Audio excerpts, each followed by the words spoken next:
See, some of y'all with me, some of y'all not with me. We was almost there, y'all. Almost there. So the partnership we have with Cyrus of the South is that our winner gets to perform here. And not only do we have our winner here tonight, we have our Grand Slam champion here tonight.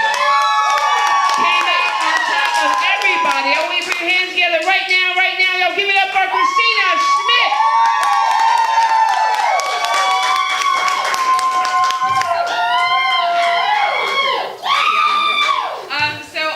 Thank you so much for coming out tonight. You should also come out to Red Light on first Tuesdays of the month. That's when we do Art Among Slam. It is so fun. It's an open mic. Also, you can sign up to slam. It's a great experience. If you've never been to a poetry slam before, come out. You can also go to Java Speaks on every Sunday night. And right now that's at 7 stages. So if you are into that, go to that. But I'm going to do a poem and get off the stage so other people can come and dance. But I don't know if y'all knew this or not, but it's kind of a big deal for women this month. And there's been a lot of influential women in my life. Teresa Davis is one of them. But also, I read a lot of books. I am doing a master's program right now and studying the intersection of literature and theology. So this is a poem about that. Women to resurrect on my bookshelf.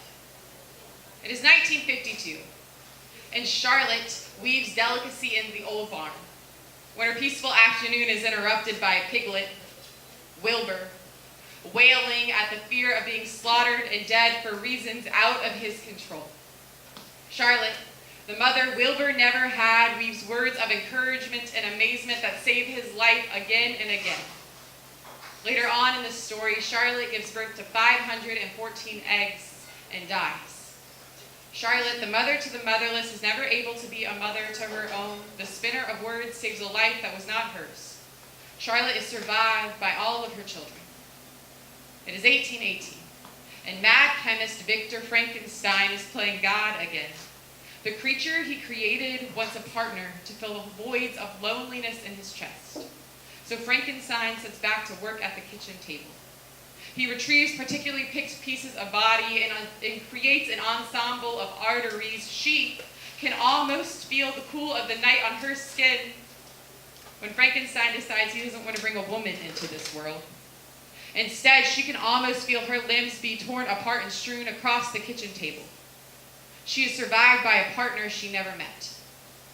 It is Old Testament biblical times, and a man makes a wager with God again. Jephthah, a military man, tells God that if he wins this particular battle, he will sacrifice the first thing that leaves his house when he returns home. And when he wins and returns to his estate, outruns his youngest daughter to greet him with love only a child can offer. And Jephthah does not try to barter with God or offer a different sacrifice. Instead, he slaughters his daughter who has never given a name, who is dead for reasons outside of her control. She is survived by all of her sisters and brothers and mother who never held her father accountable. When God created Eve, God cast Adam to sleep, dug a hole in his side, plucked a rib, and grew him into a partner. And isn't that just like God, to be written of by a man?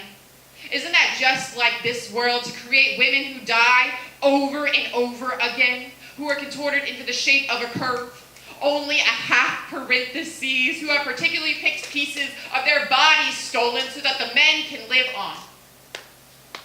In this story, Frankenstein's nightmare woman pieces herself back together on the kitchen table, becomes a chemist, and brings the spider back to life.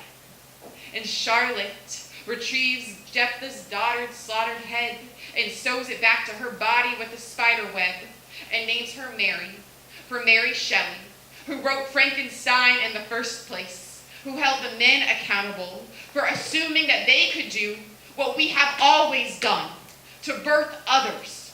This is a story about when the women piece their bodies back together, kiss their spider bite scars, and leave the kitchen table because they have better places to be, their own stories to write, where they do more than survive. Thank you guys so much.